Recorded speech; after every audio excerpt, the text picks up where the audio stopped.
پہ اللہ ارشاد فرماتا ہے اطیعوا اللہ و اطیعوا الرسول، اللہ کی اطاعت کرو اور اللہ کے رسول کی اطاعت کرو۔ اور ایک جگہ پہ تو اللہ کریم جل جلالہ نے اس آیت کو دوسرے انداز سے رب تعالیٰ نے بیان کیا۔ اللہ فرماتا ہے من یطع الرسول فقد اطاع اللہ، فرمایا جس نے میرے رسول کی بات مان لی حقیقت میں اس نے میری ہی بات مان لی۔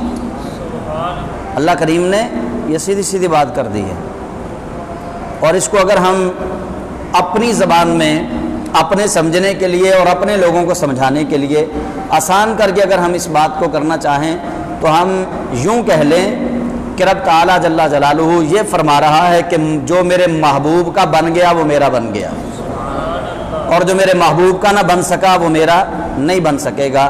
اور اس کو قلندر لاہوری علامہ خادم حسین رضوی رحمۃ اللہ علیہ آپ اسی آیت کو اپنی زبان حق ترجمان سے یوں اس کا ترجمہ کیا کرتے تھے کہ اللہ یہ کہہ رہا ہے کہ محبوب تیرے دشمناں نال میری دشمنی، تیرا ہر سجن میرے واسطے، کہ جو تیرا نہیں وہ میرا بھی نہیں، اور جو تیرا ہے وہ جیسا بھی ہو وہ میرا ہے۔ جس کو زمانے والے منہ نہ لگائیں، لوگ اس کو حبشی کہیں کہ یہ حبشے سے آیا ہوا ہے، اس کی ناک دیکھو کیسی ہے، اس کی آنکھیں دیکھو کیسی ہیں، اس کے رنگ دیکھو کیسے ہیں، لوگ جس کو منہ نہ لگائیں پر وہ سید عالم کی آنکھوں میں منظور ہو جائے۔ رب فرماتا ہے محبوب ہمیں تو وہ پیارا لگتا ہے جو تجھے پیارا لگتا ہے۔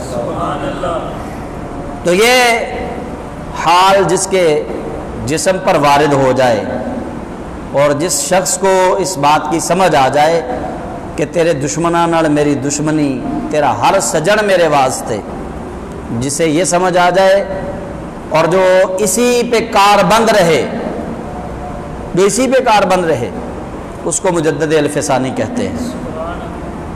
آج میرا موضوع سخن ہے امام ربانی تندیل نورانی شہباز لاوقانی حضرت الشیخ احمد سرہندی المعروف مجدد الف ثانی رحمۃ اللہ علیہ۔ آپ کے چند فضائل، چند آپ کی زندگی کی باتیں آپ کے گوش گزار کروں گا، اس لیے کہ اس مرد کامل کا ذکر کرنا بھی ہمارے لیے سعادت کی بات ہے کہ یہ وہ ہستی ہیں حضرت مجدد الف ثانی رحمۃ اللہ علیہ، جن کو ہم ادھر ہندوستان والے لوگ، برصغیر پاک و ہند کے لوگ، ہم ان کو مجدد الف ثانی کے نام سے جانتے ہیں، لیکن ترک میں یا جو روس کی ریاستیں ہیں جیسے تاجکستان ہے، ازبکستان ہے، ادھر جب امام ربانی کہا جاتا ہے تو وہ لوگ اش اش کر اٹھتے ہیں، وہ امام ربانی کے نام سے آپ کو جانتے ہیں، حضرت مجدد الف ثانی رحمۃ اللہ علیہ۔ یہ سیدنا عمر فاروق رضی اللہ تعالیٰ عنہ کی اولاد میں سے ہیں، 31 وسیلوں سے 31ویں پشت میں ہیں، یہ حضرت سیدنا عمر فاروق رضی اللہ تعالیٰ عنہ کی اولاد میں سے ہیں، اور آپ کی زندگی کا ہر گوشہ اہل نظر جانتے ہیں، اہل علم جانتے ہیں، اہل فکر جانتے ہیں، اہل تصوف جانتے ہیں کہ شیخ احمد سرہندی رحمۃ اللہ علیہ حضور مجدد الف ثانی آپ کی زندگی کے جس بھی گوشے کو دیکھا جائے، زندگی کے جس پہلو کو دیکھا جائے، رسالت امام صلی اللہ علیہ وسلم کی محبت ہی محبت نظر آتی ہے۔ یہ فنا فی الرسول تھے، رسول اللہ کی ذات میں فنا ہو چکے تھے۔ ان پر وہ مقام تھا کہ تصور میں تیرے جس چیز پہ نظریں جماتا ہوں مجھے اس چیز میں تو ہی نظر آتا ہے۔ یہ مقام تھا مجدد الف ثانی کا، ہر چیز میں۔ یہ آپ 14 شوال المکرم کو شیخ عبدالاحد رحمۃ اللہ علیہ آپ کے گھر میں جلوہ گری فرمائی۔ آپ کی تاریخ ولادت ہے 14 شوال المکرم 971 ہجری۔ آپ کا لقب ہے بدر الدین اور کنیت ہے ابو البرکات۔ حضرت شیخ احمد سرہندی رحمۃ اللہ علیہ آپ کا نام رکھا گیا احمد، شیخ احمد، یہ آپ کا اسم گرامی ہے۔ تو مجدد صاحب رحمۃ اللہ علیہ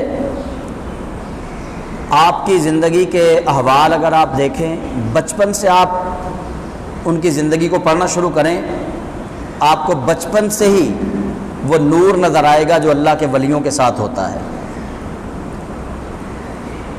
آپ اندازہ اسی سے لگا لیں کہ 17 سال کی عمر میں آپ مکمل عالم دین بن گئے تھے، حافظ قرآن بھی بن گئے تھے، قرآن پاک حفظ بھی کر لیا اور عالم دین بھی مکمل بن گئے 17 سال کی عمر میں۔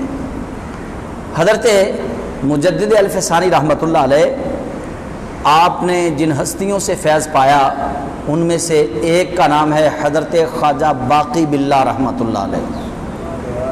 اس سلسلہ نقشبندیہ کے عظیم پیشوا ہیں حضرت خواجہ باقی باللہ۔ یہ آپ کو میں ان کی بات سنا کے پھر بات مجدد صاحب کی طرف لے کر جاتا ہوں۔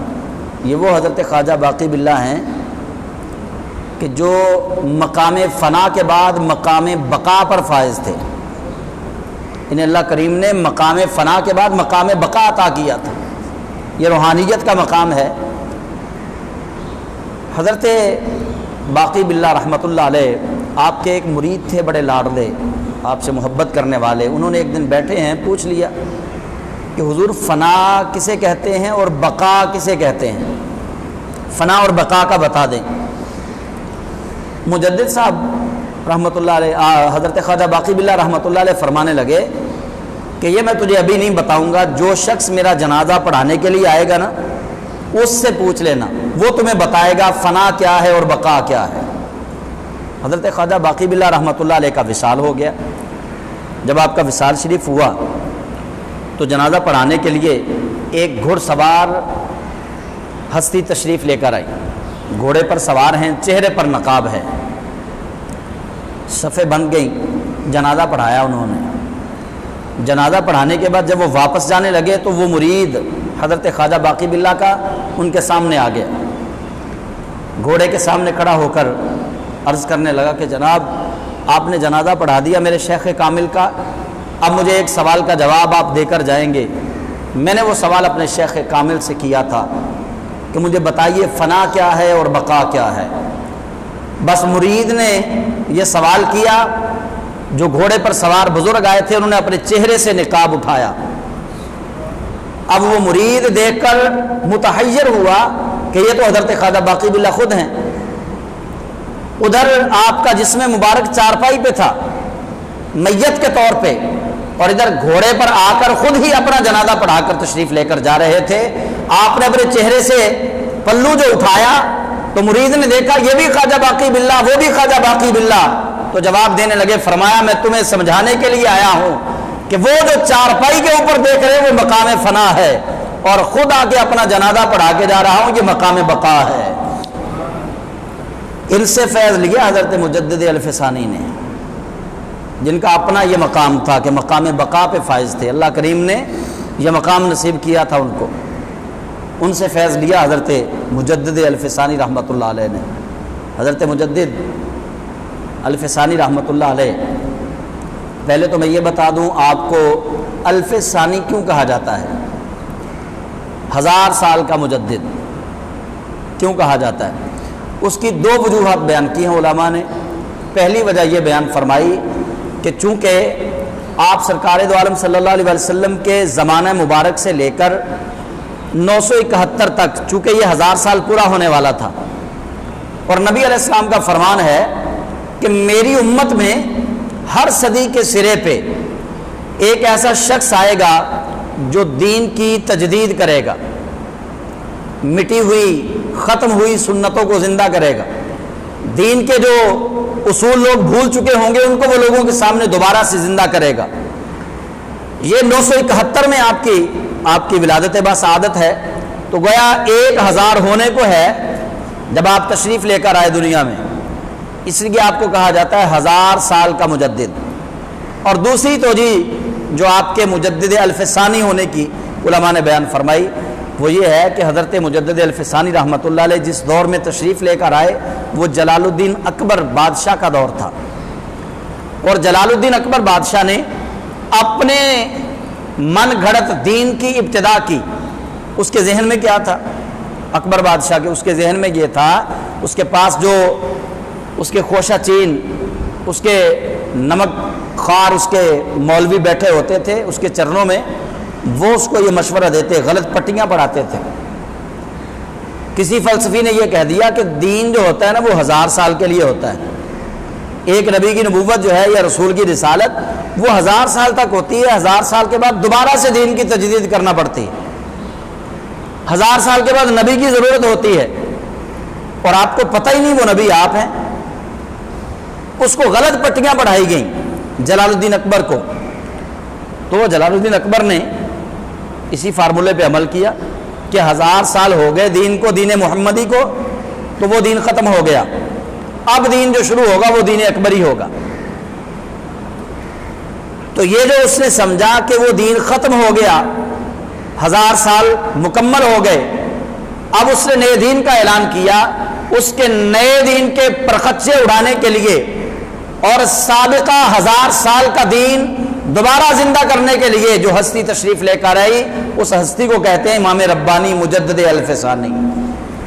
اس لیے آپ کو 1000 سال کا مجدد کہا جاتا ہے کہ آپ نے وہ کام کیا کہ اکبر بادشاہ یہ کہہ رہا تھا کہ 1000 سال والا دین جو ہے وہ دین پرانا ہو گیا، اب اس دین کو ختم کر دو، اب نئے دین کی ضرورت ہے۔ تو یہ دور بڑا آزمائشوں کا دور تھا۔ آج تو ہم ابھی تھوڑی آزمائشوں میں سے گزر رہے ہیں کہ ابھی تو 2-4 مہینے 6 مہینے کی نظر بندی ہو رہی ہے اور اس میں بھی سہولتیں مل رہی ہیں علماء کو، دین کی بات کرنے پہ اب بھی پکڑ دکڑ تو ہو رہی ہے، لیکن اس وقت کیسی پکڑ دکڑ تھی۔ یہ اکبر بادشاہ جو تھا ایسا ناہنجار بندہ تھا کہ علماء کو پکڑ کے زبردستی شراب پلاتا، شراب پیو، شراب حلال کر دی اس نے، سود حلال، نشے کو حلال قرار دے دیا، جوئے کو حلال قرار دے دیا، زنا کو حلال قرار دے دیا، گائے کی قربانی کو حرام قرار دے دیا، شیر کھانا جائز، سور کھانا جائز، کتے کھانے جائز، بلیاں کھانی جائز، جو چیزیں شریعت محمدی میں حلال تھیں وہ اس نے اپنے من گھڑت دین اکبری میں ان حلال چیزوں کو حرام کر دیا، اور جو چیزیں رسول اللہ صلی اللہ علیہ وسلم نے حرام قرار دی تھی اس نے اپنے من گھڑت دین اکبری میں ان کو حلال قرار دے دیا۔ گویا وہ نئے دین کی شروعات کر رہا تھا اور روشن خیالی کا فارمولہ دے رہا تھا۔ ماڈرنزم لوگوں کو وہ اس جانب لے کر جا رہا تھا، لبرلزم کی طرف، سیکولرزم کی طرف، اور وہ اتنا روشن خیال تھا کہ اس نے جو اپنا دین بنایا اس کے اندر بھی کوئی سورج کی پوجا کر رہا ہے، کوئی آگ کی پوجا کر رہا ہے، کوئی پتھروں کی پوجا کر رہا ہے اور کوئی بندوں کی پوجا کر رہا ہے۔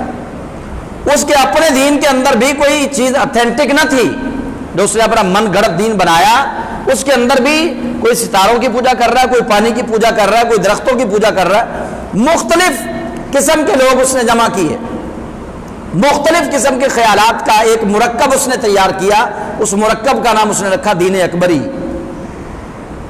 اب علماء تو ویسے ڈر گئے، کوئی جیلوں سے ڈر گیا، کوئی موت سے ڈر گیا، کسی کو کوئی ڈر لاحق ہوا، کسی کی زمینیں چھین لی، کسی کی جائیداد چھین لی، کسی کے گھر بار چھین لیے، کسی کو مار دیا۔ علماء کو وہ زہر دیتا تھا، شراب پلاتا تھا، جو شراب نہیں پیتا تھا پھر اس کو زہر پلاتا تھا، اگر زبردستی کوئی شراب نہ پیتا تو اس کو زہر پلا دیتا۔ اور علماء کی جو بیویاں تھیں ان کو وہ ان کے بدن ننگے کر کے بازاروں کے اندر ان کو پھراتا۔ ہر اس شخص کا وہ دشمن تھا جو دین کا نام لیتا تھا، ہر اس شخص پہ پابندی تھی جو دین کا نام لیتا تھا، ہر اس شخص پہ سختی تھی جو دین کا نام لیتا تھا۔ بالکل اسی دور کو اگر آپ دیکھیں گے آپ کو بات بڑی واضح طور پہ سمجھ میں آئے گی۔ اکبر بادشاہ نے کہا محمد کی نبوت ختم ہو گئی، اب نئی نبوت کا آغاز ہونے جا رہا ہے۔ محمد کی رسالت ختم ہو گئی، اب نئی رسالت کا آغاز ہونے جا رہا ہے۔ جو دین محمد لے کر آئے تھے وہ دین ختم ہو چکا، اس کی عمر ختم ہو گئی، اب نئے دین کی بات کرو۔ اب لبرل دین بنائیں گے ہم، اب سیکولر دین بنائیں گے، روشن خیالی والا دین بنائیں گے۔ حقیقت میں جو روشن خیالی ہے، یہ جو لوگ لیے پھرتے ہیں، یہ جو روشن خیالی ہے یہ شراب کی پیالی ہے، آج بھی شراب کے پرمٹ نہیں دیے جا رہے؟ کس کو نہیں پتا؟ شراب خانے کھل رہے ہیں. آپ سعودی عرب میں دیکھ لیں 500 شراب خانہ کھلا ہے. جوا خانے کھلے پاکستان میں آپ دیکھ لیں جتنے 5 اسٹار ہوٹل ہیں، ہوٹلوں کے علاوہ کراچی میں آپ دیکھ لیں، اسلام آباد دیکھ لیں، بڑے جو ڈپارٹمنٹل سٹور ہیں ان کے پاس شراب کے پرمٹ موجود ہیں. یہ جتنے روشن خیال ہیں سارے شرابی کبابی لوگ ہیں. بلکہ یوں کہہ لے کہ روشن خیالی کی ابتدا، روشن خیالی پہلے میں سمجھا دوں، یہ خیالی پلاؤ ہے. کیونکہ بندہ خیالوں میں اڑ کے دنیا کو فتح کرنا چاہتا ہے، اپنے خیالات کو روشن کرتا ہے. یہ روشن خیالی اصل میں کیا ہے؟ روشن خیالی خنزیر کو حلال کر کے کھانے والے لوگ ہیں. اپنے آپ پہ وہ حلال سمجھے پھر خنزیر کھاتے ہیں، یہ روشن خیالی ہے. لیکن جو روشن دل لوگ ہیں وہ ان چیزوں کے پاس نہیں جاتے. یہ روشن خیال لوگ ہیں جو کہتے ہیں کہ خواتین کا لباس محدود ہونا چاہیے، جو کہتے ہیں خواتین کو مردوں کے برابر حقوق ملنے چاہیے. یہ روشن خیال لوگ ہیں. ان کے خیال روشن ہیں، ان کے دل روشن نہیں ہیں. یہ جو خواتین پھرتی ہیں باہر میرا جسم میری مرضی والی، یہ روشن خیال ہیں اور روشن دل نہیں ہے. اللہ تعالیٰ جس کو روشن دل دیتا ہے پھر وہ دل مصطفیٰ کے تابع ہوتا ہے، وہ ادھر ادھر نہیں بھاگتا. روشن خیال، کیونکہ خیالات کی دنیا آپ سوچ کے دیکھ لیں، خیال ایسے ہوتے ہیں کہ بندہ خود ان پہ پختہ رہ نہیں سکتا. خیال کبھی ادھر بھاگتے ہیں کبھی ادھر بھاگتے ہیں. آپ کوئی کاروبار شروع کر لیں، آپ رشتے کی بات کر لیں، آپ کسی بلڈنگ کی بات کر لیں، آپ کے ذہن میں طرح طرح کے خیالات آئیں گے، خیالات کی کھچڑی پکے گی. تو جو روشن خیال لوگ ہیں ان کے خیالات پختہ نہیں ہوتے. تو مجدد الف ثانی رحمۃ اللہ علیہ نے روشن خیالی کا قلع قمع کیا، ان کے خلاف علم بغاوت بلند کیا. کیسے دور میں؟ ایسے دور میں جب حق پرست علماء نہیں مل رہے تھے. جو تھے وہ بھی بادشاہ کی جھولی میں بیٹھے ہوئے تھے، اس کے قدموں میں بیٹھے ہوئے تھے، وہ بادشاہوں کے فضائل سنا رہے تھے. اکبر بادشاہ کے قرب میں بیٹھنے والے ابو الفضل فضلی جیسے، خان خانہ جیسے، جو حضرت مجدد الف ثانی کے مرید بھی تھے، عالم بھی تھے، لیکن وہ اکبر بادشاہ کے پہلو میں بیٹھ کے کہتے تھے لوگوں سے، اے لوگوں تمہیں اکبر بادشاہ سے زیادہ ایماندار بندہ نہیں ملے گا. یہ بڑا ایماندار بندہ ہے اکبر بادشاہ، یہ بڑا وفادار ہے اپنے ملک کے ساتھ، اپنی عوام کے ساتھ. میں نے بڑے بڑے بادشاہ دیکھے ہیں لیکن یہ بڑا وفادار ہے. وہ فضلی جیسے علماء اکبر بادشاہ کے چرنوں میں بیٹھ کے لوگوں کو یہ دعوت دیتے تھے کہ یہ بڑا ایماندار بادشاہ ہے. میں نے بڑے بادشاہ دیکھے ہیں. اس کی شان کے اندر وہ کتابیں لکھنے والے لوگ تھے. ایسے علماء کی موجودگی میں کسی ایک حق پرست کا ہونا ضروری تھا کہ جو حق کی بات کرتا، موت کی فکر کیے بغیر، اپنے بچوں کی فکر کیے بغیر، اپنے گھر بار مال جان اولاد کی فکر کیے بغیر جو حق کی بات کرتا، وہ حق کی بات کرنے والا پھر جس دور میں بھی آیا ہے، رب قدوس نے اس حق پہ ڈٹ جانے والے کے لیے جو وعدہ کیا، اللہ نے پھر اپنا وعدہ پورا کیا ہے. وہ کیا وعدہ ہے؟ رب قدوس قرآن میں فرماتا ہے ان الذین قالوا ربنا اللہ، بے شک وہ لوگ جنہوں نے کہا کہ ہمارا رب اللہ ہے، ثم استقاموا، پھر وہ اس پہ ڈٹ گئے کہ ہمارا رب اللہ ہے، ہمارا رب اکبر بادشاہ نہیں ہے، ہمارا رب اللہ ہے. ان الذین قالوا ربنا اللہ ثم استقاموا، وہ لوگ جنہوں نے کہا ہمارا رب اللہ ہے پھر اس پہ ڈٹ گئے. تتنزل علیہم الملائکہ، رب فرماتا ہے جب وہ ڈٹ گئے تو میں نے ان کے لیے فرشتے آسمانوں سے بھیج دیے. جب وہ ڈٹ گئے تو میں نے ان کے لیے فرشتے آسمانوں سے بھیجے. اللہ تخافوا ولا تحزنوا، رب فرماتا ہے پھر جو مجھے رب ماننے کے بعد اس پہ ڈٹ گئے میں نے فرشتے بھی بھیجے اور دنیا والوں کا خوف بھی ان کے دلوں سے نکال دیا. اللہ تخافوا ولا تحزنوا، رب فرماتا ہے پھر وہ کسی سے خوف زدہ نہیں ہوتے، پھر وہ کسی چیز کا غم نہیں کرتے. وَأَبْشِرُوا بِالْجَنَّةِ الَّتِي كُنْتُمْ تُوعَدُونَ، اللہ فرماتا ہے میں نے ان کے ساتھ پھر جنت کا وعدہ کیا جو ان کے لیے تیار کی ہے. یہ کوئی آیت جو ہے بتا رہی ہے کہ ان کے لیے کوئی الگ ہی جنت ہے. جنت میں کوئی الگ ان کے لیے محلات ہیں، جنت میں الگ ان کے لیے کوئی مقامات ہیں۔ رب فرماتا وَأَبْشِرُوا بِالْجَنَّةِ الَّتِي كُنْتُمْ تُوعَدُونَ، ان کے لیے بشارت ایسی جنت کی ہے جو میں نے ان کے لیے تیار کی ہے۔ ویسے تو جنت ہم پڑھتے ہیں، ٹھیک ہے، لیکن جو اللہ کے نام کی دہائی دیں پھر اس میں پکے ہو جائیں، ڈٹ جائیں۔ اکبر بادشاہ کے دربار میں سیدنا مجدد الفسانی رحمۃ اللہ علیہ کو پیش کر دیا گیا۔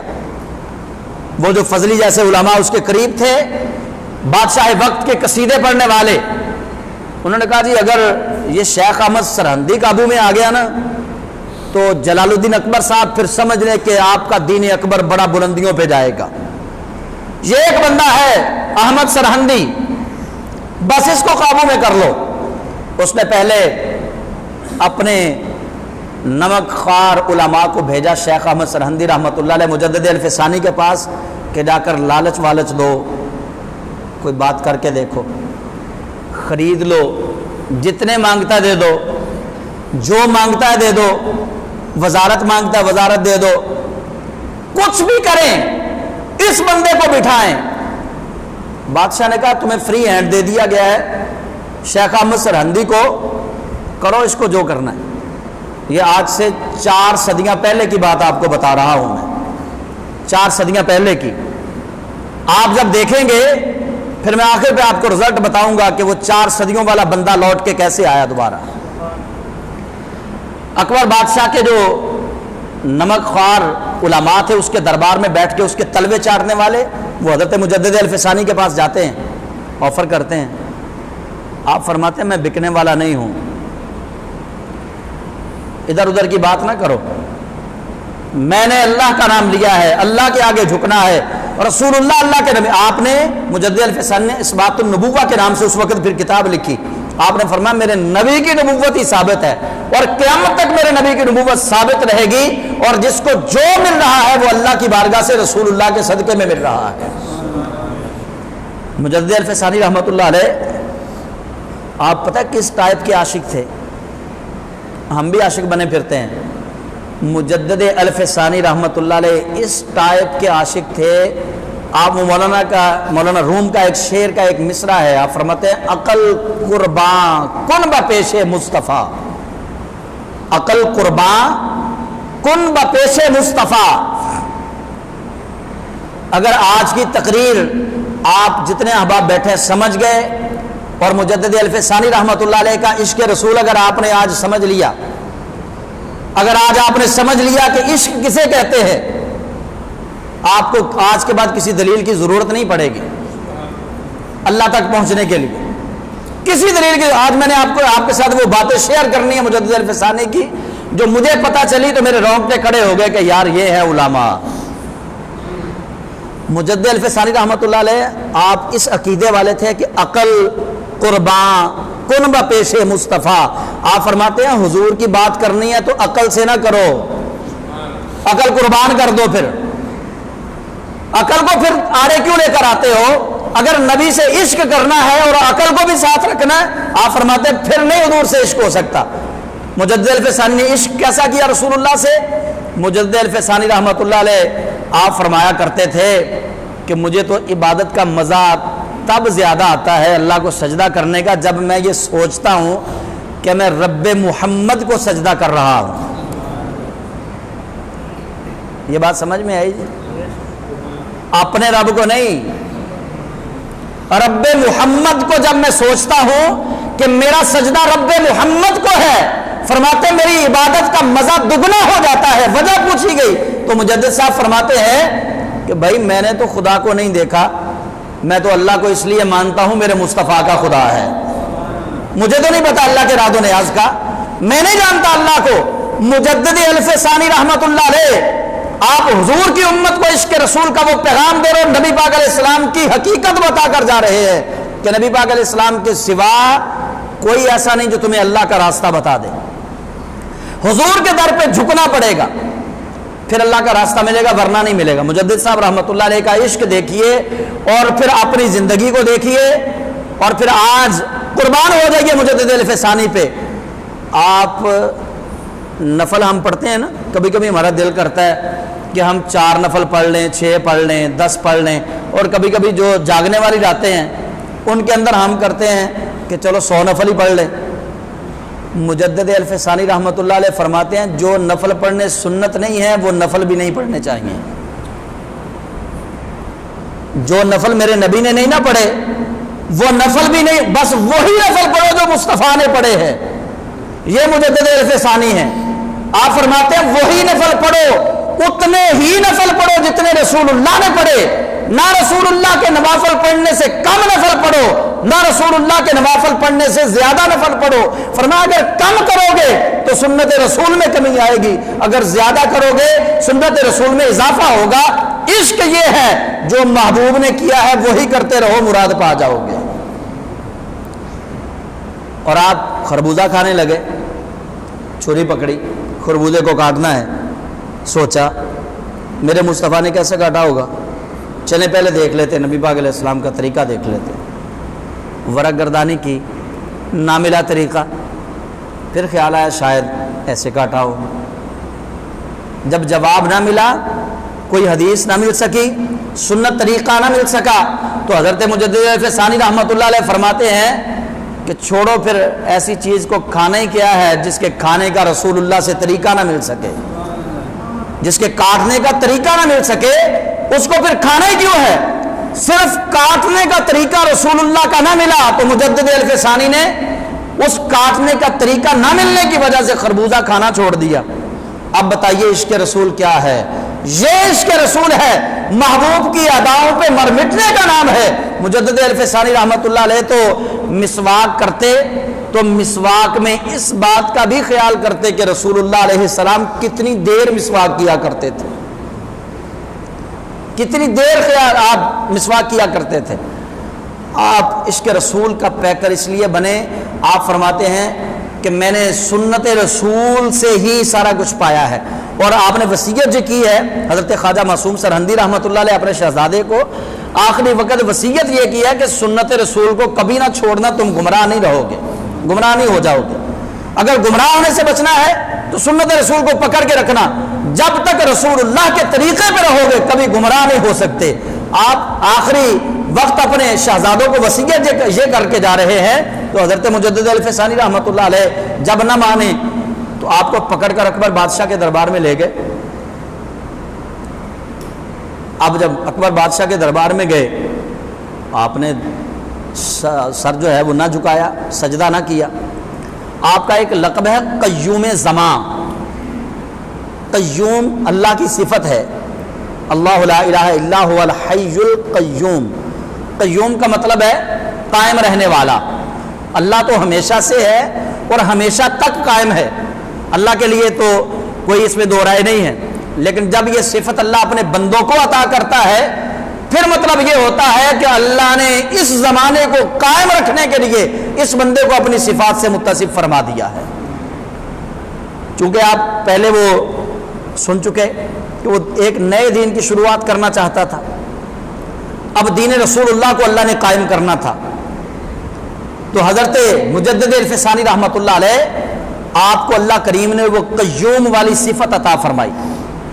یہ بخاری شریف کی حدیث ہے، میں ساتھ آپ کو دلیل دے دوں، کہیں ایسا نہ ہو کہ آپ مرزا جہلمی کو، انجینئر مرزا محمد علی کو سنیں اور آپ میری بات کو ایک قصہ اور کہانی سمجھ کے اڑا دیں۔ میں قصہ اور کہانی نہیں سناتا، میں آپ کو بات بتا رہا ہوں، اس بات کے ساتھ میں دلیل کے طور پہ حدیث آپ کو سنا رہا ہوں۔ بخاری شریف کی حدیث ہے جس کا مفہوم میں شارٹ میں بتا رہا ہوں آپ کو، چونکہ ٹائم تھوڑا ہے، کہ نبی علیہ السلام نے فرمایا بندہ مومن جب نفلی فرائض ادا کرنے کے بعد نفلی عبادت کر کر کے اللہ کا قرب حاصل کرتا ہے تو رب فرماتا ہے فَكُنْتُ السَّمْعَهُ الَّذِي يَسْمَعُ بِهِ وَبَصَرَهُ الَّذِي يُبْصِرُ بِهَا وَيَدَهُ الَّتِي يَبْطِشُ بِهَا وَرِجْلَهُ الَّتِي يَمْشِي بِهَا، کہ اللہ اس کے ہاتھ بن جاتا ہے، اللہ اس کی آنکھیں بن جاتا ہے، اللہ اس کے کان بن جاتا ہے، اللہ اس کے پیر بن جاتا ہے۔ مطلب کیا ہے؟ دیکھنے کو وہ بندہ ہی ہوتا ہے لیکن اس کے اندر قدرتیں اللہ کریم وحدہ لا شریک اپنی پیدا فرما دیتا ہے، اس کے اندر صفات اللہ اپنی پیدا فرما دیتا ہے۔ تو حضرت مجدد الفسانی رحمۃ اللہ علیہ، اب دیکھیے گا قیوم قائم رہنے والے، آپ کو دربار اکبری میں پیش کیا گیا۔ اکبر بادشاہ کہتا تم مجھ سے ڈرا نہیں؟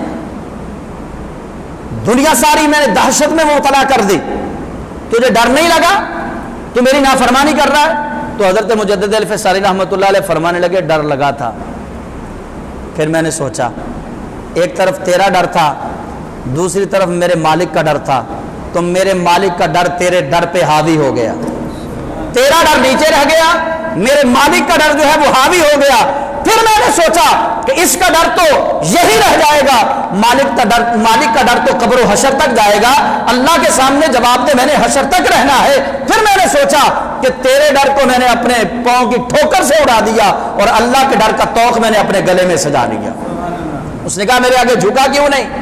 آپ نے فرمایا جھکا تو ایک کے آگے جاتا ہے، بار بار تو کسی کے آگے نہیں جھکا جاتا، الہ تو میرا وہ ہے جس کے آگے میں جھک چکا، اب میں تیرے سامنے جھک نہیں سکتا۔ اب اکبر بادشاہ جواب دیتا، کہتا میں نے تیری تعریفیں بڑی سنی ہیں، مجھے پتا تو بہت بڑا عالم ہے، تیرے فالورز بھی بڑے ہیں، میں تجھے مارنا نہیں چاہتا۔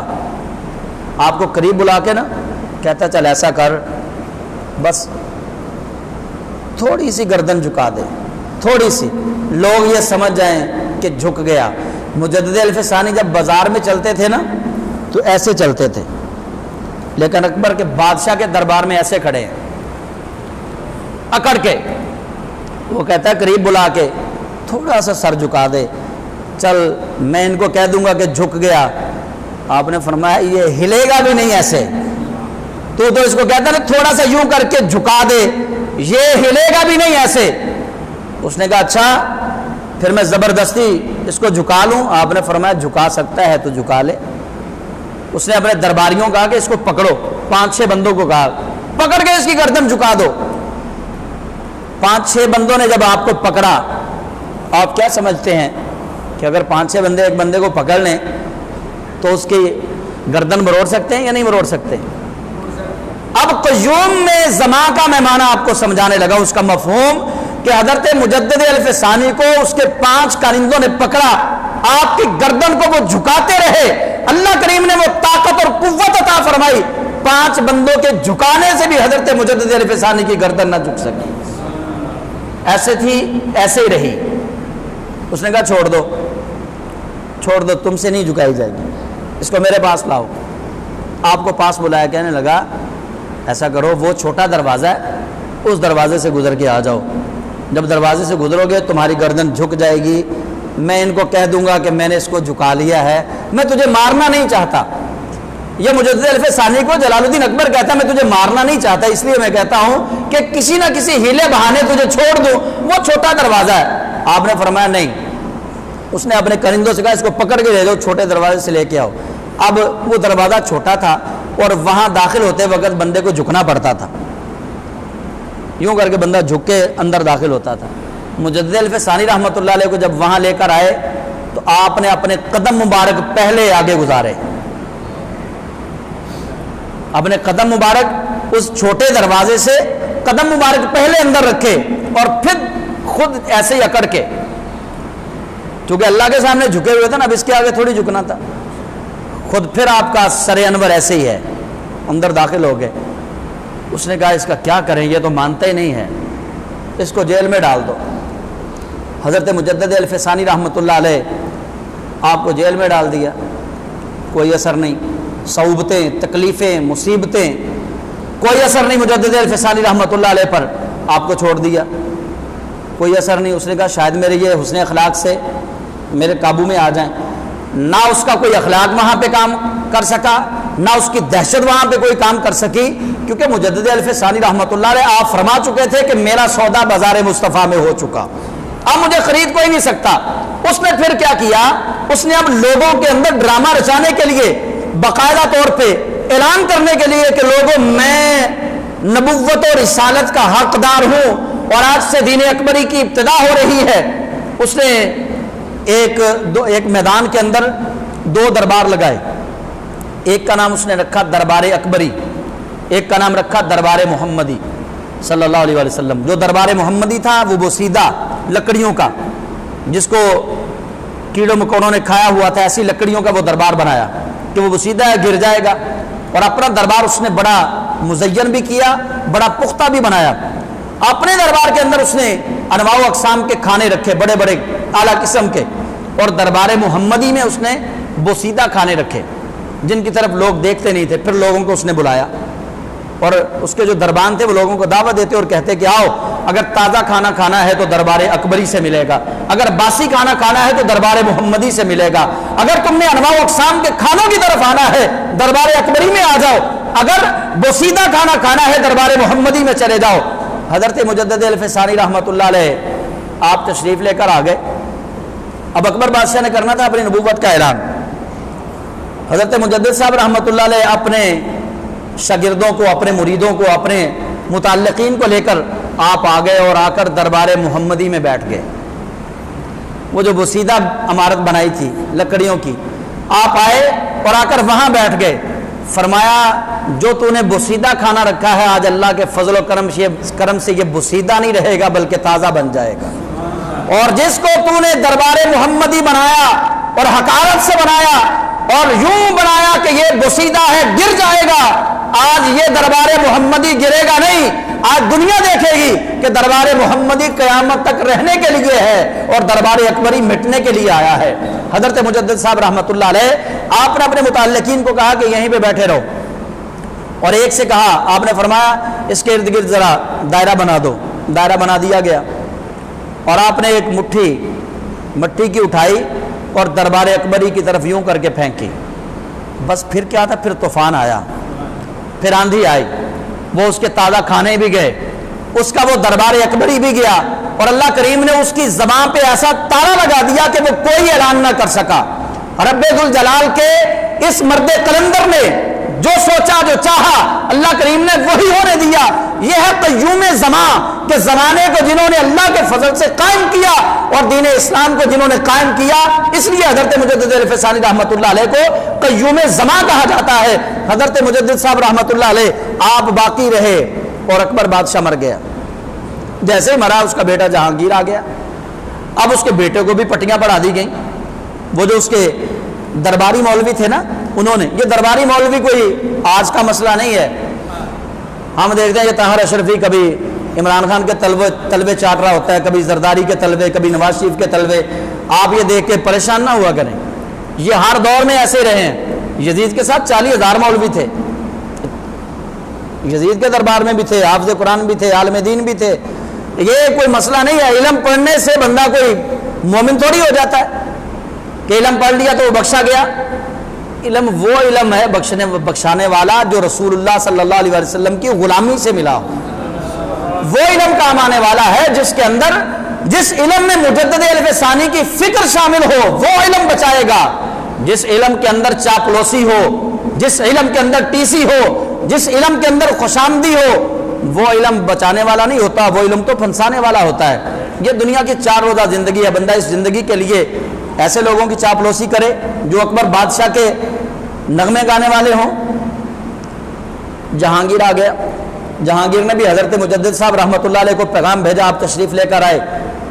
آپ آئے اور آ کر سیدھے کھڑے ہو گئے. اس نے کہا جھکے نہیں آپ کو نہیں پتا یہ دربار اکبری ہے؟ آپ نے فرمایا میں نے یہ جواب تیرے باپ کو دے دیا ہے کہ میں نے جس کے سامنے جھکنا تھا میں جھک چکا, اب میں کسی اور کے سامنے نہیں جھکوں گا. میرا اللہ خدا وحدہ لا شریک ہے. آپ کھڑے رہے. اس نے چند باتیں کی, مجدد صاحب نہ مانے. اس نے گوالیار کی جیل میں آپ کو نظر بند کر دیا. اب مجدد صاحب رحمۃ اللہ علیہ جیل کے اندر صعوبتیں تکلیفیں دی جا رہی ہیں. ایک دن جیلر آیا آپ کے پاس اور مجدد صاحب رحمۃ اللہ علیہ سے کہنے لگا کہ جناب آپ بھی عجیب بندے ہیں, آپ نے بڑا کام کر لینا تھا اتنی دیر میں. 1 سال ویسے جیل میں آپ اس وقت رہے, 1027 سے 1028 تک. تو آپ سے کہنے لگا آپ نے بڑا کام کر لینا تھا, آپ ادھر جیل میں ہیں, چھوڑیں ان باتوں کو, آپ اس کی اطاعت کر لیں جہانگیر کی. آپ نے فرمایا کیوں؟ اس نے کہا جی یہ آپ جیل کی قید کی زندگی گزار رہے ہیں. آپ نے فرمایا یہ قید تیرے لیے, ہمارے لیے قید نہیں ہے. آپ نے اپنے ایک غلام کو کہا, مرید کو, آپ نے فرمایا چل بھائی ذرا اس کو دکھا. اس نے آنکھ بند کی اور غلام کو دیکھا, غلام جیل کی دیوار کے اوپر بیٹھا ہوا ہے. اس نے دوسری بار دیکھا تو غلام جیل سے باہر ہے. تیسری بار دیکھا غلام پھر جیل کے اندر ہے. حضرت مجدد صاحب رحمۃ اللہ علیہ فرمانے لگے یہ قید تیرے لیے، ہمارے لیے قید نہیں، ہم تو اشارہ کریں گے دیواریں توڑ دیں۔ فرمایا تجھے خبر ہی نہیں ہے کہ اللہ کریم کا ہم پہ کتنا بڑا فضل ہے۔ فرمایا یہ تو استقامت ہے، یہ وہی استقامت ہے جو مولا حسین نے دکھائی ہے کربلا میں، کہ وہ پاؤں کی ٹھوکر سے چشمے پانی کے جاری کر دیں، لیکن مانگا نہیں ہے وہاں پہ پانی کسی سے۔ کیوں نہیں مانگا؟ کہا ہم چاہیں اللہ کے فضل سے دریائے نیل ہمارے پاس آ جائے، نہر فرات ٹوٹ کے ہمارے قدموں میں آ جائے اگر ہم چاہیں، لیکن ہم نے وہی چاہا ہے جو اللہ نے چاہا ہے۔ ہم استقامت والے ہیں۔ ان الذین قالوا ربنا اللہ ثم استقاموا، ایک دفعہ کہہ دیا کہ ہمارا رب اللہ ہے اور پھر اس پہ ڈٹ گئے۔ حضرت مجدد صاحب رحمۃ اللہ علیہ آپ فرمانے لگے کہ یہ ہمارے لیے جیل نہیں ہے، ہم تو راضی برضا ہیں کہ یار جیسے راضی ویسے ہم راضی ہیں۔ اب جہانگیر نے بھی اعلان کرنا چاہا، اس نے بڑا اپنا تخت سنوارا، مزین کیا، اپنے تخت پہ بیٹھا۔ حضرت مجدد الف ثانی رحمۃ اللہ علیہ جیل کے اندر ہیں، جیسے ہی اس نے تخت اپنا سجا لیا، سنوار لیا، اب اعلان کرنے ہی والا تھا کہ حضرت مجدد الف ثانی رحمۃ اللہ علیہ سامنے نمودار ہوئے اور اس کو اپنے ہاتھ سے پکڑا اور زمین پر پٹک کے مارا۔ اس کی اتنی ذلت اور رسوائی ہوئی کہ وہ اپنے سارے مریدوں کے، اپنے سارے درباریوں کے سامنے وہ تخت سے نیچے گرا۔ حضرت مجدد صاحب رحمۃ اللہ علیہ نے اس کو پٹک دیا۔ وہ حیران ہو گیا، اس نے کہا یار یہ تو معاملہ ہی کچھ اور ہے، یہ تو جیل میں تھے ادھر کیسے آ گئے؟ یہ تو جیل میں تھے اور مجھے انہوں نے کیسے پٹک دیا؟ کئی دنوں تک یہی سوچتا رہا۔ بالآخر اس نے کہا کہ اس کو رہا کر دو، اس کی ڈور ہم نہیں ہلا سکتے، اس کو ہم نہیں چلا سکتے۔ حضرت مجدد الف ثانی رحمۃ اللہ علیہ کو رہا کر دیا گیا۔ مجدد الف ثانی شریعت رسول صلی اللہ علیہ وسلم کے پاسداری کرنے والے شخص کا نام ہے، کہ جن کی قبر پہ علامہ اقبال رحمۃ اللہ علیہ آئے اور علامہ صاحب رحمۃ اللہ علیہ آ کر وہاں کہتے ہیں کہ میں جب حاضر ہوا تو میں نے دیکھا کہ آپ کی قبر انور کے ذروں سے ستارے بھی شرمسار ہیں، کہ آپ کی قبر سے اتنا نور نکل رہا ہے، ستاروں میں اتنا نور نہیں ہے جتنا آپ کی قبر انور سے نور نکل رہا ہے۔ اور آپ وہ اللہ کے مرد قلندر ہیں کہ جنہوں نے جہانگیر کے سامنے نہ جھکے، اکبر کے سامنے نہ جھکے، اور ان کو بتا دیا کہ جو اللہ کے سامنے جھک جاتا ہے پھر وہ کسی غیر کے سامنے نہیں جھکتا۔ حضرت مجدد الف ثانی رحمۃ اللہ علیہ یہ وہ عقیدہ تھا، یہ وہ اس وقت فتنہ تھا جو ختم نبوت کے خلاف شروع ہوا۔ اکبر بادشاہ نے، کیونکہ اس نے نبوت کا اعلان کرنا تھا، دین اکبری کا اعلان کرنا تھا، مجدد صاحب رحمۃ اللہ علیہ نے اس وقت علم بغاوت اس کے خلاف بلند کیا، اور پھر یہ نہیں دیکھا میں تنہا ہوں، پھر یہ نہیں دیکھا کہ میں مالی لحاظ سے کمزور ہوں، پھر یہ نہیں دیکھا کہ میرے ساتھ تو لوگ ہی بڑے تھوڑے ہیں، پھر یہ نہیں دیکھا کہ زیادہ علماء ان کے ساتھ ہیں، پھر یہ نہیں دیکھا کہ زیادہ پیر اکبر بادشاہ کے ساتھ ہے، پھر آپ نے دیکھا یہ ہے کہ یہ جان تو ویسے بھی جانی ہے، اگر اللہ کے نام پہ چلی جائے تو اس کی تو پھر مثال ہی کوئی نہیں۔ جس طرح پیر میل علی شاہ صاحب رحمۃ اللہ علیہ فرماتے ہیں کہ کوئی زمزم دا پانی ہے، آقا تو وار دیے جند اونج بھی تے جانی ہے، یہ ویسے بھی جائے گی، لیکن اگر رسول اللہ کے نام پہ چلی جائے گی تو پھر اس کی قدر و قیمت بڑی پڑے گی۔ تو حضرت مجدد الف ثانی رحمۃ اللہ علیہ 28 صفر المظفر کو آپ کا وصال پر انوار ہے، لیکن آپ حضور کی امت کو یہ پیغام دے کر گئے ہیں حضرت مجدد کہ یہ جیلیں، قید و بند کی صعوبتیں، یہ فکر معاش، یہ ساری چیزیں ثانوی حیثیت رکھتی ہیں۔ اگر تمہارا تعلق رسول اللہ صلی اللہ علیہ وسلم سے بن گیا، اگر تم رسول اللہ کی نظروں میں منظور ہو گئے، پھر چاہے سارا زمانہ تمہارے خلاف کیوں نہ ہو جائے، زمانہ تمہیں پھر جھکا نہیں سکتا۔ اور یہ وہی دور اب لوٹ کے آ رہا ہے۔ ختم نبوت پہ حملے، قادیانیوں کو ان کی عبادت گاہوں کے پرمٹ، قادیانیوں کو ٹی وی چینلز کے پرمٹ دیے جا رہے ہیں، وہی دور لوٹ کے آ رہا ہے۔ جو حق کی بات کرتا ہے کبھی اس کو نظر بند، کبھی اس پہ دہشت گردی، کبھی اس پہ کوئی کیس ڈالا جا رہا ہے۔ وجہ کیا ہے؟ یہ وہی زمانہ پھر سے لوٹ کر آنے والا ہے۔ تو حضرات ذی وقار اس دور کے اندر بھی وہی تقاضے ہیں جو سیدنا مجدد الف ثانی رحمۃ اللہ علیہ کے دور کے اندر تقاضے تھے۔ حضرت مجدد الف ثانی نے نہ بادشاہ کی بادشاہت کی پرواہ کی، نہ بادشاہ کے مال کی پرواہ کی، نہ بادشاہ کے فوجیوں کی پرواہ کی، نہ جیل کی پرواہ کی، اس لیے کہ وہ زلف پیغمبر کے اسیر ہو چکے تھے، وہ قید کاٹ رہے تھے، اسیری کی زندگی بسر کر رہے تھے، مگر وہ اسیر تھے زلف مصطفیٰ کے، وہاں قید کاٹ کاٹ رہے تھے اپنے آپ کو انہوں نے رسول اللہ کے سپرد کر دیا، تو جو دامن مصطفیٰ سے جو لپٹا یگانہ ہو گیا، جس کے حضور ہو گئے اس کا زمانہ ہو گیا۔ بس وجہ اتنی سی ہے۔ علامہ خادم رضوی کے جنازے پہ وہ جو لوگ آئے تھے وہ لوگ تھوڑے تھے، فرشتے زیادہ تھے، بس یہ سمجھنے والی بات ہے۔ وہ لوگ تھوڑے تھے، وہ فرشتے زیادہ تھے۔ اصل میں جو ختم نبوت کا کام کرے رسول اللہ کا، اس کی پشت پہ ہاتھ ہوتا ہے۔ بس یہ یقین رکھیں اور اللہ تعالیٰ کے محبوب صلی اللہ علیہ وسلم کے دیوانے بنیں۔ رسول اللہ صلی اللہ علیہ وسلم کے ساتھ محبت ہی اس دنیا میں کامیابی دلائے گی، اور رسول اللہ سے محبت ہی آخرت میں کامیابی دلائے گی۔ وآخر دعوانا ان الحمد للہ رب العالمین۔